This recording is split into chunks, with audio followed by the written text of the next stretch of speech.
যদি 3 volt stand বাইয়ের output short থাকে দেন আপনারা এটার শর্টিংটা চেক করবেন যে কোথায় শর্ট হতে পারে। এবং এটাতে একটা লিনিয়ার রেগুলেটর ব্যবহার করা হয়, এটা সাউন্ড চিপে যায়, আপনার হচ্ছে ল্যানে যায়, সেগুলো রিমুভ করে দেখবেন যেখানে জেনারেট হচ্ছে কিনা। যদি জেনারেট না হয় তাহলে মাদারবোর্ড অন হবে না। তারপরেও আরটিসি সেকশন দেখবেন, এইভাবে সব কিছু একটা একটা করে দেখবেন। আইওর রিকোয়ারমেন্টসগুলো চেক করবেন, পাওয়ার সুইচে 3.3 ভোল্ট আসছে কিনা দেখবেন। আশা করি যে নো পাওয়ারের ক্ষেত্রে আপনি একটা ভালো রেজাল্ট পাবেন। মাদারবোর্ডের যদি নো পাওয়ার প্রবলেম হয় তাহলে সেক্ষেত্রে আপনারা কিভাবে এই নো পাওয়ার প্রবলেমটাকে সলভ করতে পারেন আজকের ভিডিওতে আপনাদেরকে সেটাই দেখাবো। এখন যে মাদারবোর্ডটাতে কাজ করলাম সেটা হলো B560M 11 জেনারেশনের একটা মাদারবোর্ড। আমি যদি এইটার স্পেসিফিকেশনটা দেখাই দিই, দেখেন 11 জেনারেশন এবং i5 প্রসেসর আছে এটাতে। তো এই মাদারবোর্ডটার প্রবলেম ছিল নো পাওয়ার। তো এখন দেখেন মাদারবোর্ডটা 100% ওকে অবস্থাতে আছে। তো আপনারাও নো পাওয়ার যদি মাদারবোর্ড আপনারা পান তাহলে সেক্ষেত্রে কি কি জিনিস চেক করতে পারেন আজকের ভিডিওতে সেটাই আপনাদেরকে দেখাবো। এটা হলো আসুসের B560 motherboard. 10 generation, 7 generation, 6 generation যেই মাদারবোর্ডে কাজ করেন না কেন এগুলোর ওয়ার্কিং প্রসেস সেম এবং কম্পোনেন্টসগুলো কম বেশি একই রকম। আপনাকে আগে কিছু কম্পোনেন্টস চিনাই দিই, তারপরে আপনাদেরকে এইটার কিভাবে এগুলোর বেসিক রিকোয়ারমেন্টস অথবা কীভাবে চেক করবেন সেগুলো আপনাদেরকে বলবো। মাদারবোর্ডটাকে একটু টার্ন অফ দিলাম। এটা হলো মাদারবোর্ড B560, এখানে তো মডেল দেওয়া আছে। এটা প্রসেসর, এটা হলো র্যাম। এখানে যে জিনিসগুলো আমরা দেখতে পাচ্ছি এগুলো কয়েল, এগুলো ক্যাপাসিটার, এর উপর দিয়ে থাকে মসফেট। তো এরকম কিছু আছে। এটা হলো আইও চিপ, এটা হলো পিসিএস মেন চিপ প্রসেসর এইটা। এখন আপনারা যখন মাদারবোর্ড নো পাওয়ার হবে তখন আপনারা বাহ্যিকভাবে দেখবেন যে মাদারবোর্ডের কোনো জায়গায় কোনো ফিজিক্যাল ড্যামেজ আছে কিনা। অনেক সময় ফাঙ্গাস, তারপরে আপনার এই ধরনের অনেক ডাস্ট জমে যায়, যার কারণে কিন্তু মাদারবোর্ড অন হয় না। সেক্ষেত্রে আপনারা ক্লিন করবেন, দেখবেন যে মাদারবোর্ড অন হয়ে যাবে। এছাড়াও 2 নম্বরে আপনারা চেক করবেন, ওইভাবে করার পরেও যদি অন না হয় তাহলে চেক করবেন হচ্ছে মাদারবোর্ডটা শর্টিং আছে কিনা। তো শর্টিং যদি দেখতে যাই তাহলে সেক্ষেত্রে আপনাদেরকে একটু বোর্ড ভিউটা দেখা দিই। এই মাদারবোর্ডের বোর্ড ভিউটা দেখাই।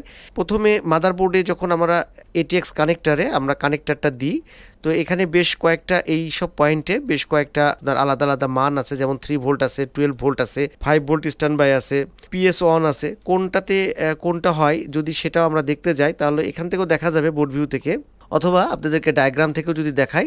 ATX কানেক্টার লিখে যদি আপনি যে কোনো মাদারবোর্ডের যদি আপনি ATX কানেক্টার লিখে ATX আপনি যদি কানেক্টার দিয়ে সার্চ দেন তাহলে কিন্তু চলে আসবে কোন পিনে কত ভোল্টেজ হয়। তো সেগুলোর আউটপুট চেক করবেন। রেড প্রপটা গ্রাউন্ডে দিবেন আর ব্ল্যাক প্রপটা আপনি হলো 9 নাম্বার পিনে দিয়ে এটা শর্টিং চেক করবেন। ডায়োড মোডে দিবেন, মিটারটা দিয়ে আপনারা শর্টিং চেক করবেন। এছাড়াও শর্টিং চেক করবেন হচ্ছে 5 ভোল্ট, এটা তো স্ট্যান্ড বাই লাইন চেক করলেন। 3 ভোল্ট স্ট্যান্ড বাই লাইনও চেক করবেন। তো 3 ভোল্ট স্ট্যান্ড বাই লাইন যদি শর্ট হয়ে যায় তাহলে কিন্তু মাদারবোর্ড নো পাওয়ার হয়ে যাবে। 3 ভোল্ট স্ট্যান্ড বাই লাইন এরকম একটা এলডিও ব্যবহার করা হয় এবং এই 3 ভোল্ট স্ট্যান্ড বাইয়ের যে আউটপুট সেটা কিন্তু আপনার এসআইওতে যায়, ল্যান চিপে যায়। যেমন আমি যদি এখান থেকে আপনাদেরকে দেখাই এটার যে আউটপুট, এই যেখানে লেখা আছে, এটা আমি যদি এই মাদারবোর্ডে দেখাই, এই মাদারবোর্ডে একটু দেখাই দিই। এটা হলো ঠিক এইখানে, এই যে এখানে দেওয়া আছে, আপনারা দেখতে পাচ্ছেন কিনা, এই কার্ডটা খুলে ফেলি। এইখানে দেওয়া আছে এটা কি জিনিস, কি ব্যবহার করা হয় এটা একটু দেখে নিই।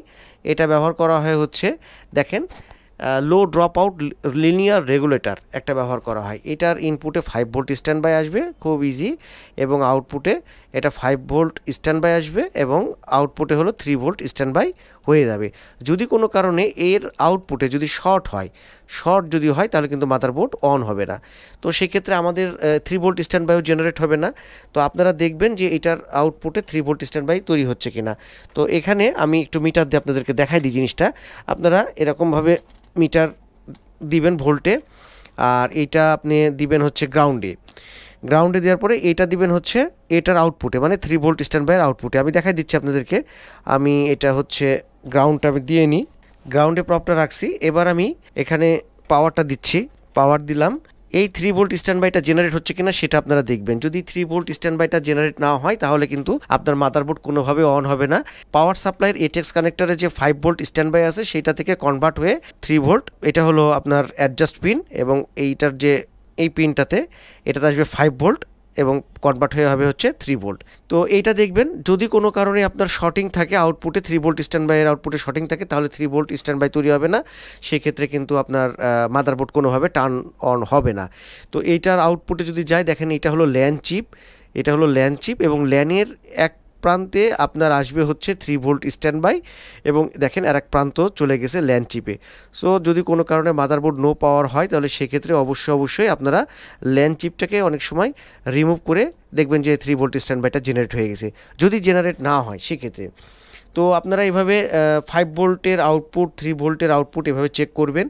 আরেকটা জিনিস চেক করবেন, এই যে 12 ভোল্ট মানে প্রসেসরের যেই সকেট, এখানে শর্টিং আছে কিনা সেটা চেক করবেন। কিভাবে করবেন? ওই একই প্রসেস, রেড প্রপটাকে আপনি গ্রাউন্ডে দিবেন, ব্ল্যাক প্রপ দিয়ে চেক করবেন, এবং এইটার যে পজিটিভ সাইড সেই পজিটিভ সাইডে আপনি এটা দিবেন।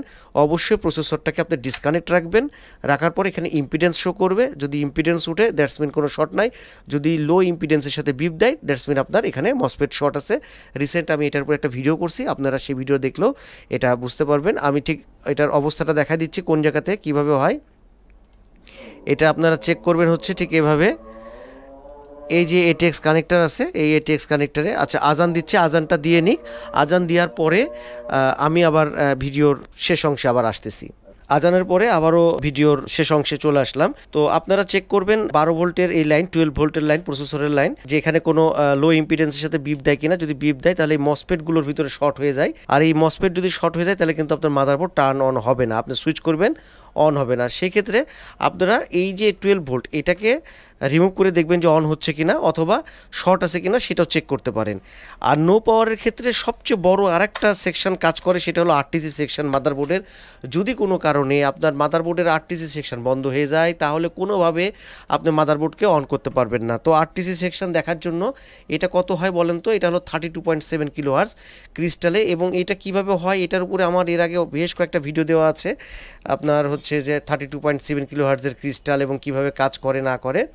এই যে আরটিসি সেকশন, এবং এই আরটিসি সেকশনে আপনি যদি মিটার দিয়ে আপনি চেক করেন, আপনার কাছে যদি এরকম ডিওসও না থাকে, আমি একটু ডিওসোতে দেখাই দিই, এরকম যদি ডিওসও না থাকে, এখানে কি হয় যে আপনি যখন আরটিসি সেকশনে, এই যে এটা হলো আরটিসি ক্রিস্টাল এখানে আছে, এখানে যে ক্রিস্টাল আছে এখানে 32.7 কিলোহার্টজ তৈরি হবে। আপনাদের যদি ডিওসও না থাকে কোনো অসুবিধা নাই, মাল্টিমিটার নেবেন, মাল্টিমিটার নিয়ে 2 পয়েন্টে 2 রকম ভোল্টেজ আসবে, ভেরিয়েশন হবে। দ্যাটস মিন আপনি বুঝতে পারবেন আরটিসি সেকশন কাজ করছে। আর যদি আরটিসি সেকশন কাজ না করে তাহলে এটা সাসপেক্টেড কে হয়। এখানে ক্যাপাসিটার থাকে এবং রেজিস্টার থাকে 10 মেগা ওহমের। সেটা যদি আমি ডায়াগ্রাম থেকে দেখানোর চেষ্টা করি, এটা হলো গিগাবাইটের ডায়াগ্রাম। আমি যদি আরটিসির উপরে ভিডিও দেওয়া আছে আপনারা দেখেন, আরটিসি দিয়ে যদি আপনি সার্চ দেন তাহলে সেক্ষেত্রে কোনো কারণে 32.7 কিলোহার্টজ না হয় তাহলে বোর্ড অন হবে না।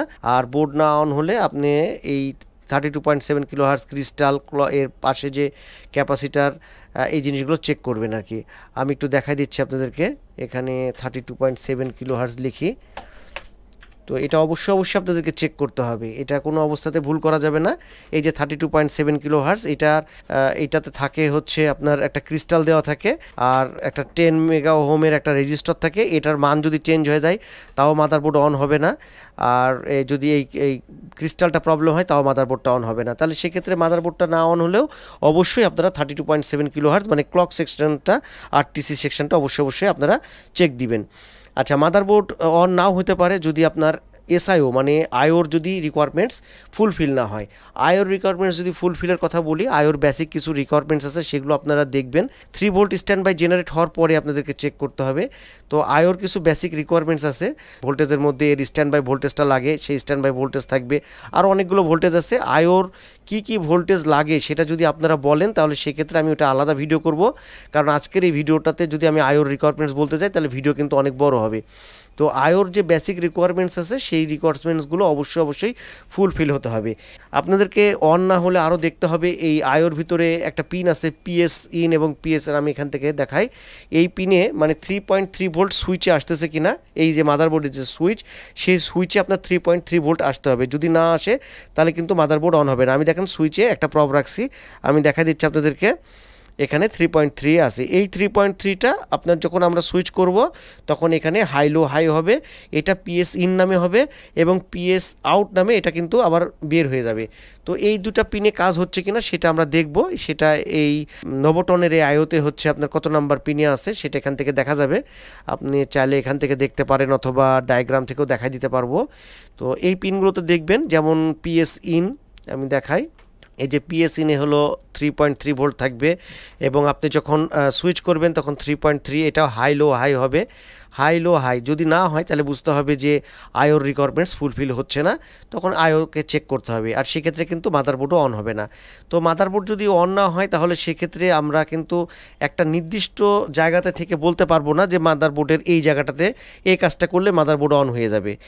আর আয়োর রিকোয়ারমেন্টসটা বলতে গেলে আসলে ভিডিও আবার আরও বড় হয়ে যাবে, যার কারণে আজকে এই ভিডিওর সাথে অ্যাড করলাম না। আপনারা যেই সেকশনগুলো বললাম, যেভাবে শর্টিং চেক করা বললাম, সেভাবে আপনারা চেক করবেন, তাহলে আশা করি মাদারবোর্ডটাকে অন করব, অন করে আবার দেখাচ্ছি। তো সেভাবে কাজ করলে আপনার মাদারবোর্ড যে কোনো মাদারবোর্ডই অন হয়ে যাবে। পাওয়ারটাকে একবার ডিসকানেক্ট করে আমি মাদারবোর্ডটাকে অন করে দেখাচ্ছি। তো এই মাদারবোর্ডটা আমাদের কাছে আসছিল হচ্ছে নো পাওয়ার প্রবলেমে, এবং এই মাদারবোর্ডটা পাঠাইছিল হচ্ছে, আমি একটু দেখাই দিই আপনাদেরকে, কালিয়াকৈর গাজীপুর থেকে এই মাদারবোর্ড আমাদের কাছে পাঠাইছিল স্বপন ভাই মাদারবোর্ড পাঠাইছে নো পাওয়ার প্রবলেমে। দেখেন মাদারবোর্ডটা এখন ওকে আছে, আমরা পাঠাই দেবো স্বপন ভাইয়ের কাছে আবারও।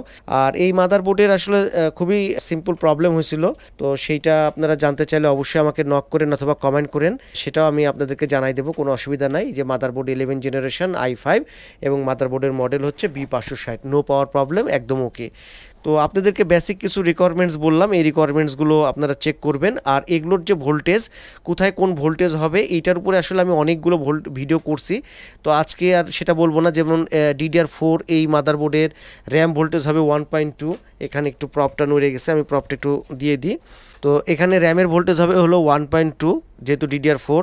তারপরে আপনার মাদারবোর্ডে এখানে হতে হবে 2.5 VPP ভোল্টেজ, 1.8।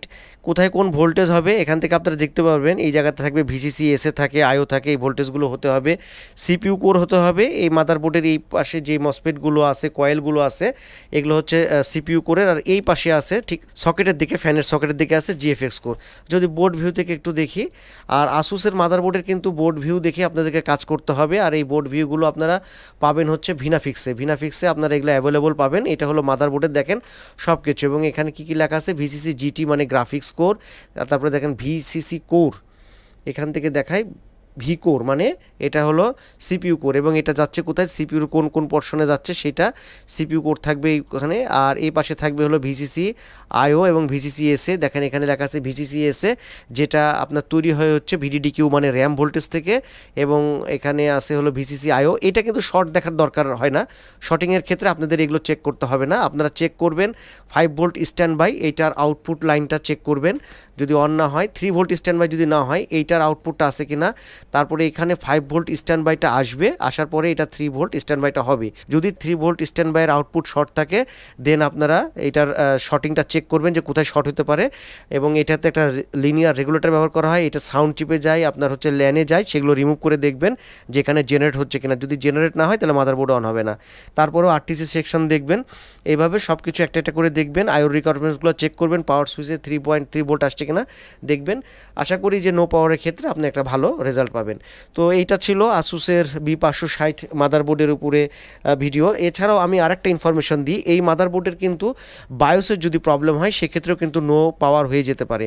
আর বায়োস যদি আপনারা করেন তাহলে সেক্ষেত্রে অবশ্যই এটার চিপ মিলিয়ে করতে হবে, এবং কত ভোল্টেজের চিপ সেটা আপনারা দেখবেন। যেমন এটা হলো 3.3 ভোল্টের চিপ, এই বায়োসগুলো 1.8-এরও হয়, অতএব সেক্ষেত্রে আপনারা দেখবেন যে এটাতে কত ভোল্টের চিপ দেওয়া আছে।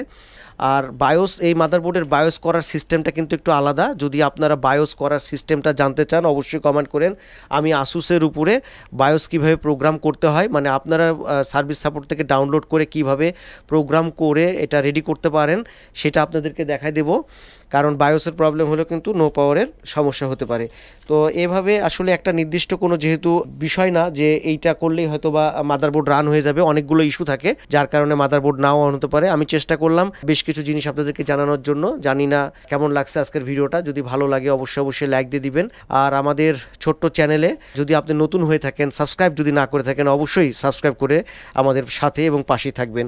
তো সবাই ভালো থাকবেন, আজকের মতন ভিডিও এখানেই শেষ করছি। ভালো থাকবেন সবাই, আল্লাহ হাফেজ, আসসালামু আলাইকুম।